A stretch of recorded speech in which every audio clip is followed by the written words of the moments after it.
what does it take to sell on Amazon?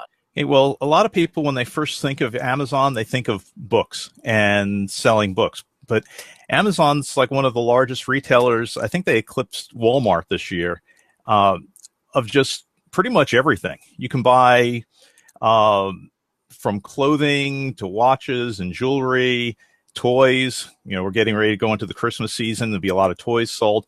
And then, of course, books. A lot of people start out with selling books because they're easy to get.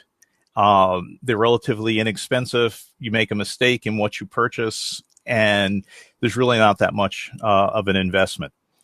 But for someone to start, they just need some product and an Amazon account. Gotcha. I know it too of selling some of my own books through like Create Space, really as self-publishing, micro-publishing, and so forth. So that, you're right, that's kind of their claim to fame and the distribution of it. But you also have my parents' original paper folding book you have available. Of course, I need to do the marketing, so that it's out there. But we've the cool thing is it's available when I talk about it and show it and say, hey, you can go get it on Amazon. So that's an example where you also offer, you're a distributor, right? So you work with selling your own stuff, but other people's stuff too. Right. I can sell my own products. I can sell your products. If somebody has something that they want to sell online and they don't want to deal with it, I'm able to take their product and put it up there to be able to get it out and sold. One of the things that is really different about Amazon, at least the way that I use it, compared to eBay, is that we don't warehouse stuff here, and I don't ship to individual customers. Now, with Amazon, that's an option, but I use a program called Fulfillment by Amazon. So when I get inventory in, I just ship it all off to Amazon. When a customer buys it, they handle everything. I don't have to deal with the finding the item, packing it, shipping it, the customer service, or anything with that. Amazon takes care of that as part of their fees for that service.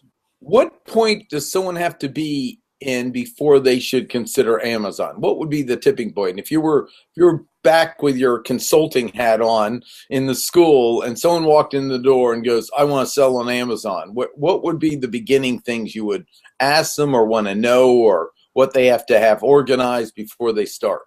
Well, it depends on where they're at. If they're coming in and they already have a product that, like maybe they're selling at farmers markets or flea markets, that they can produce in a large quantity, then I would suggest that they either go and start up their own Amazon account and get the listing created and put up on Amazon, or to find someone like myself who's interested in selling their products, and then they don't have to deal with that part of it.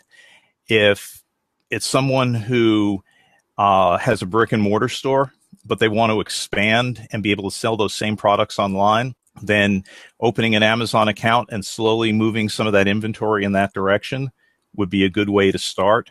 They don't have to use Fulfillment by Amazon, so they can have it on their store shelf and list it on Amazon, and wherever it sells first, that's great.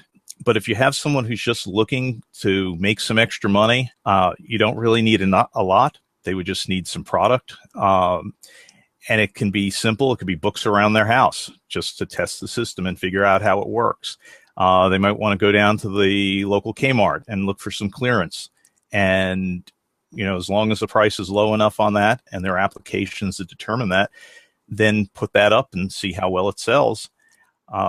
The best thing is if you're able to keep the money in. So if you start with a small amount of cash and you keep rolling into your payouts into larger and larger inventory, then you'll get to the point where it can be a self-sustaining business.